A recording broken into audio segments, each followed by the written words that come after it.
Hello, Pastor Tony Phelps of Christ Our Hope PCA in Charlestown, Rhode Island. I haven't posted a video in a little while, so thought I would do so.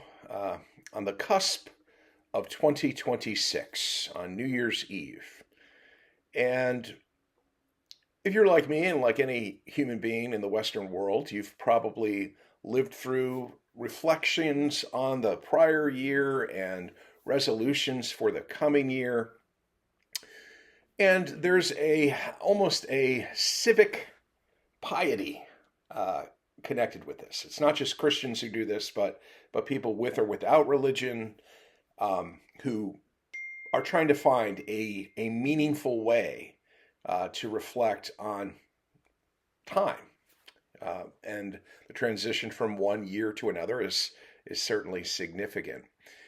But what happens to us as Christians, I think, is we look at the year past and we realize that we haven't lived up to the resolutions we made at the beginning of that year.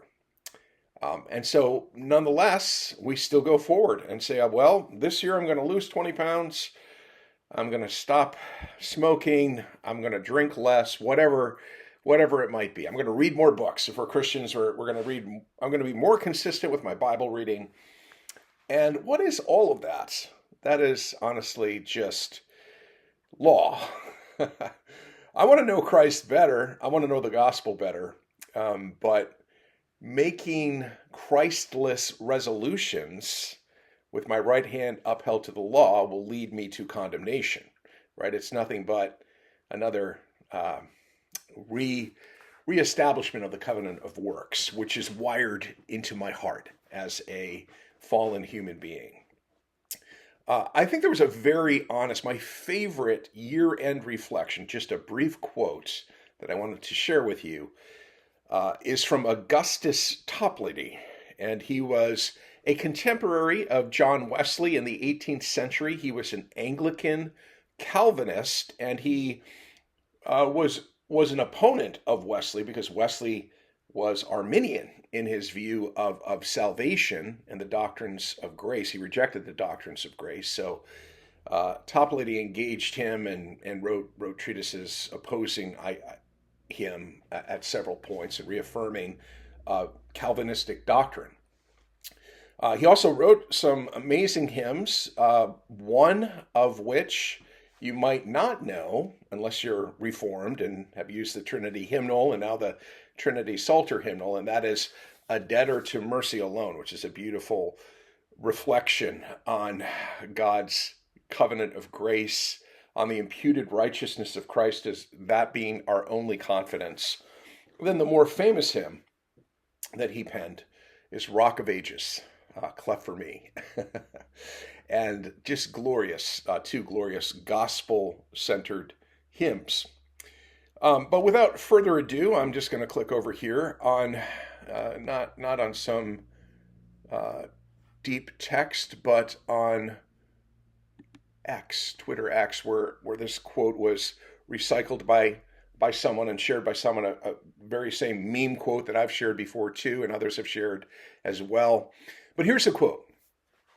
Reflecting on 2025, this is true of me, and helps me not want to resort back to the law as I look forward to 2026.